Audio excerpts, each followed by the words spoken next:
What's going on, guys? Jesse here, Vendors Mobile Detailing, back with another video. Today we have a 2015 Jeep Grand Cherokee in the shop, and we are doing a 1-year ceramic coating on this vehicle. I use Adam's spray ceramic coating. I'll show you it here. They advertise it as a 12 to 18 month coating. It's the Graphene ceramic spray coating is what it's actually called. This product came out, oh boy, like I want to say July, August maybe. Like it's only been out a couple months. And so there's no way of telling how long it lasts. I put it on a couple vehicles. It does work really good. We're from Canada. We're getting into winter here, so I don't think it's going to last a full 18 months. I'd be happy with anywhere from 10 to 12, I think, with a Canadian winter in there, but we'll see. So yeah, we'll see how this goes. I'll walk you guys through kind of the how-to of how to do a ceramic coating. Obviously this is just a 1 year, but it's pretty much the same to do a full-blown 7-year ceramic coating. I have that as well. Where do I have that? Oh, I put it down here. Oh, moved it to make a nice backdrop for you guys. But yeah, so this is their 7-year graphene ceramic coating. Done that, a couple vehicles with that as well, and that is really good stuff. Again, can't guarantee that it lasts 7 years because it's a couple month old product, but I'm sure it's gonna last because it's good stuff. Like that stuff. But yeah, so in this video we're gonna go through kind of what you'll need to ceramic coat a vehicle, and how I like to do it. Obviously there's gonna be differences in different professionals and how they like to do things, but I'll show you the way I do it, what I find works for me, and yeah, we'll get right into it. So obviously we're going to start off by washing the vehicle. This thing is in desperate need of it. You can just see the caked on grime and stuff. The wheels are just brutal. But yeah, so we'll start with washing it. We'll do iron remover, clay bar, and then at that point we'll kind of evaluate where we are with the condition of the paint and go from there. We're not going to do a full kind of 2-3 stage polish on this vehicle. We're balling on a budget a little bit, working with a customer's budget. He's actually not sure how long he's going to keep the vehicle, and so for that reason he doesn't want to go the full-blown 7-year coating with polishing and all that stuff. And that's actually something I want to touch on. So getting into, well, once I kind of transitioned from just detailing, cleaning, and interior, exterior washing, whatever, transitioning into the coating world, I found a lot of people, well, actually all of the detailers I found, make polishing mandatory before you put a coating on your vehicle. And the reason for that is just when you're locking the finish on your vehicle in for, 5, 6, 7 years, whatever it might be, you want that finish to be perfect. If there's any imperfections in it, you'll be staring at it for 7 years and there's nothing you can do about it. So for me, I do the same thing. Obviously when I do the 7-year coating, I have it right here. I use the Adams. I make polishing mandatory. So you want to get this down to, as best as it can possibly look before you lock that finish in. However, with the 1-year coating, I don't make that mandatory. I do recommend polishing even on a 1-year coating, but I don't make it mandatory.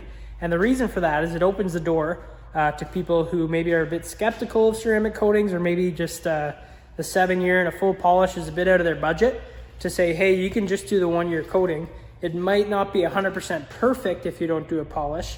If they're okay with that, you kind of walk them through and say, hey, like if there's some scratches in it, if there's, depending on how deep the scratches are or where they are, you might actually notice them more once the coating's on it, just with the added gloss and shininess. But you walk them through that and they're okay with that. Then I'll go ahead and put a 1-year coating on your vehicle with no polishing required. I won't do that with a 7 just because when you're locking it in for that long, you really want it to look good. But yeah, so we'll see where we're at with this one. I might just do some spots if I feel like it needs it with the polish, but we'll see once we get there. So yeah, we'll start with a good wash. If you don't know how to properly wash a vehicle, I don't know why you're watching a video about putting ceramic coating on it, but if you don't, I got a video on how to do proper wash on a vehicle. But yeah, we'll get right to that, and then I'll get into kind of the how-tos on how to do a ceramic coating on your vehicle. Here we go. Alrighty, so we're at the point we're done the full wash of the vehicle. I'm not going to get too much into how we do that. I got a separate video for that, but also if you're watching how to install ceramic coating, then you likely know how to wash a vehicle already. So, came out really nice. This is a 2015. I think it's got like 150,000 kilometers on it, something like that. So it's been around the block a little bit, not too bad, but it definitely has some stuff in it. Like you can see all the spots and whatever down there. And those are obviously embedded particles within the paint. Did not come out with just a wash. There's one bad one on the bumper right there. There's a few around. So, a couple different options to get stuff like that out. Obviously, you don't want to sit there and scrub at it because you probably won't get it out, but also putting pressure on a small spot, scrubbing back and forth, you could very easily scratch paint like that. So, what we do, I got it on the floor over here. I probably should have set that up. I took them off the bench to set up a nice background. But anyway, so we have iron remover. This stuff, I'm sure if you are at all within the detailing world, you've heard of this stuff. Iron X from CarPro. Very, very good stuff and expensive, but worth it. But yeah, so you spray this on the paint and let it sit, and it'll actually turn purple when it picks stuff up. And so I'll give you guys a good shot of that. It also reeks. I can smell it already. Whew, strong stuff. So we'll do that, get as much out of the paint that way as we can. And then, again, on the floor, a clay bar. Adam's clay bar. So I got a bunch of them in there. I used some, I haven't used some. But clay bar is basically literally a piece of clay. If I can open this with one hand, I'll show you. Oh yeah, look at that. So yeah, literally a piece of clay. They're stuck in there, but it's like, you can mold it like clay. And basically you take a detail spray, which I have there, just for a lubricant. You could use water, but it's better to use a detail spray, gives you a better lube. But yeah, you take the stuff and you glide it across the paint. You don't put a bunch of pressure on it. You just glide it across the paint, and it'll pick up a bunch of that embedded stuff that a normal wash would not. So we'll do that. Now, like I said earlier, we are not doing a full polish on this vehicle. And for that reason, I'm not going to clay bar every single surface, like the hood, for example, where there likely is not embedded paint. Like a clay bar isn't abrasive, so you are not quite sanding the paint, but it is an abrasive. And so if you're not going to polish out the whole thing, then you likely don't want to use an abrasive all over the whole thing. I'll pull out my paint light in a minute here, and we'll inspect the quality of this paint a little bit. Actually, I'll do that right next. Yeah, and then from there, maybe we'll have to call the customer and say like, hey, we really recommend a polish, or we can go ahead and do it just like this. But yeah, I don't want to clay bar the whole thing if I'm not going to polish the whole thing, just because it is an abrasive, and if you're not polishing out after that, I don't know about clay barring the whole thing, but we definitely will in spots. And maybe we'll even test with our light how much scratching that puts in, and then go from there as to whether we want to do the whole thing or not. But for now, we'll iron remove it, see how much we can get out without actually touching it, and then move on from there. So I'll show you how to use the iron remover, and then I'll put you on a time lapse and do the whole thing, and we'll get to it. Here we go.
you'll have to forgive me. I got the heater running. It's chilly in here and I want to keep things warm, myself and as well as the vehicle.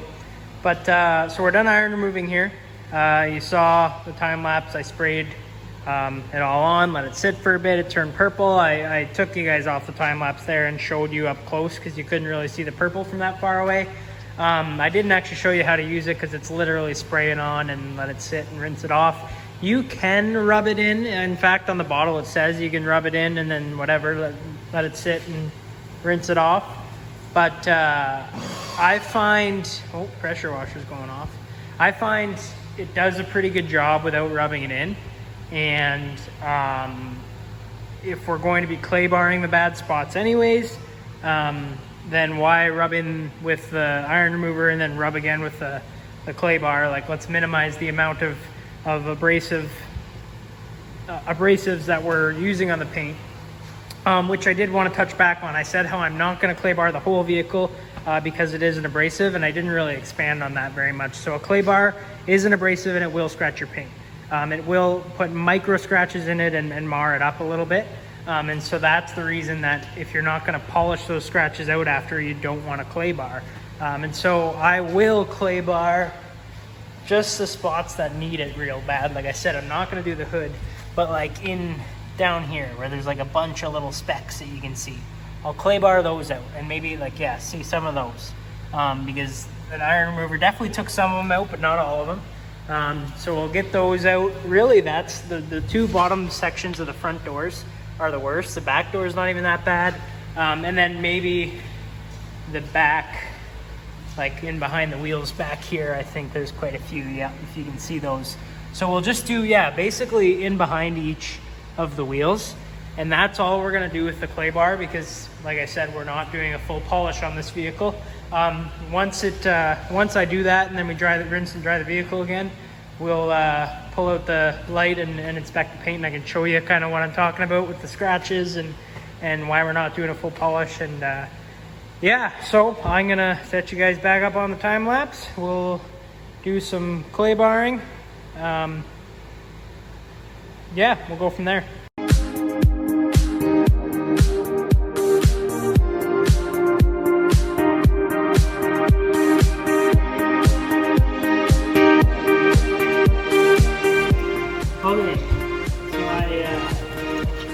You guys zoomed way in here, as you can tell.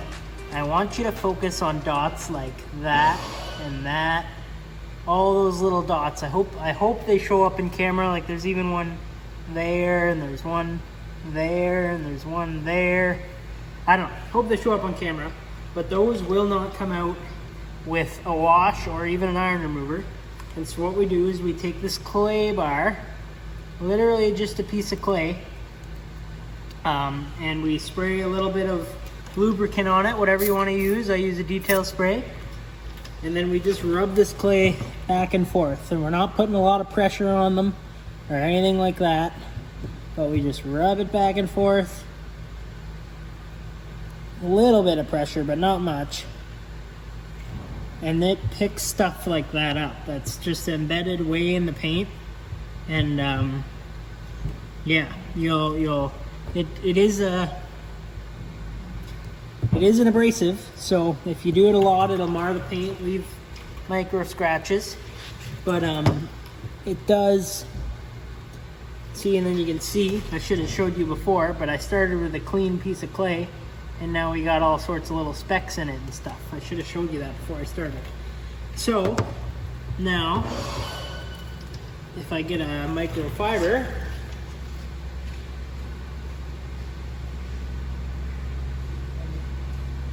just dry that off, you will see that those specks are gone. I'm really hoping that that shows up on camera, but that's what a clay bar does. And again, like a really useful tool if you're going to do it on the whole vehicle, but you got to polish after to get those scratches that the clay bar leaves out. But anyway, that's how it's done. Pretty simple. You just got to be careful and yeah. So anyways, throw it back. Well, yeah. Throw it back on the time lapse and finish clay barring, and then we'll continue on. Alrighty, so here's where we're at. I didn't end up doing that time lapse. I was pretty much done with clay barring at that point anyways. So finished that up, and then I just rinsed the vehicle and dried it because I had some detail spray on there. So did that, and then kind of started looking at the paint. And also didn't really get everything out with the clay bar that I could have because I'm aware that I'm not polishing this vehicle. So I kind of started looking at the paint. And here, you know what, I'll show you guys. I'll grab my light right here, flip you around. So if I shine my light on this paint here, so right where my light meets the paint, you can kind of see that spider webbing going on. There's actually a real big scratch right there. But then yeah, all that micro scratching, right? So that's what you can get out with a polish. And then this will look brand new. There won't be any kind of spider webbing around it. And mind you, that's with a light that's meant to reveal that stuff. You don't notice it quite as much just looking at it, but it's there.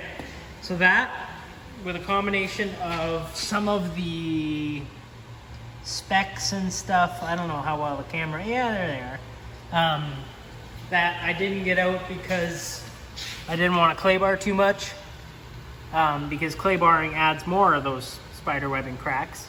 So you can see some of that. So anyways, looked at all this and was kind of like, you know, like this isn't really ready for a coating. So I called the owner of the vehicle, got him to come out here, and I showed him all of that, all of what I just showed you, and said, I can get more of this out, but I'd have to polish after. I'd have to polish to get some of it out, but also clay bar and polish after, all that stuff. If you're comfortable with what it looks like right now, I'll put the coating on. He said, yep, that's great, that's fine. I don't want to pay for the extra stuff, so we're just gonna do it just like this. And I understand why guys don't want to put coatings on vehicles without polishing first, because now my name is going on this, that I put a coating on this. Mind you, it's just a 1-year coating, but still, it's my business name saying Bender's Oil Detailing put a ceramic coating on this. And when you look, if people who know what they're looking for look at it and can see some imperfections, that doesn't look good on me, right? Whereas I can correct all those imperfections, but I need to get paid for that. And if a customer isn't willing to pay me for that, then I'm not going to do it. However, with all that being said, I knew that going into this, and I was more conflicted about it now than I thought I was going to be. But like, dang, like I didn't think I'd have to call a customer back out, but I just wanted to make sure. But I still stand by it, because I think the customer is going to get this vehicle back, realize how great the ceramic coating is, and maybe want to go for the 7-year next time, or maybe just go for the 1 year again, but actually get some polishing the next time. Who knows? But either way, a customer is getting a ceramic coating right now that would not be if I made it mandatory to get polishing on just 1-year coatings. So I stand by my decision, despite it being a little tough. But yeah, so at this point, we're ready to start applying the coating. Again, like, I would not be applying a 7-year coating to paint in this condition. I would do a little bit more work. Just some of the spots that you really have to look for, like on the rockers and stuff, just aren't as pretty as they could be, but they're pretty good, and the customer is happy with the way they look. So we're gonna go ahead with it. So we have our Adams Graphene ceramic spray coating. We have the gray microfiber applicator that they suggest that you use. So I will kind of get set up here, and we'll start applying our ceramic coating, and I'll walk you guys through the process. Here we go. I'm gonna end it off there, guys. This is just another one of those videos that I didn't plan for it to be 2 parts when I was filming, but I had so much footage that I just ended up making it 2 parts. So thanks for watching. Be sure to like and subscribe, and look for part 2 coming next week, applying the ceramic coating. Thanks, guys.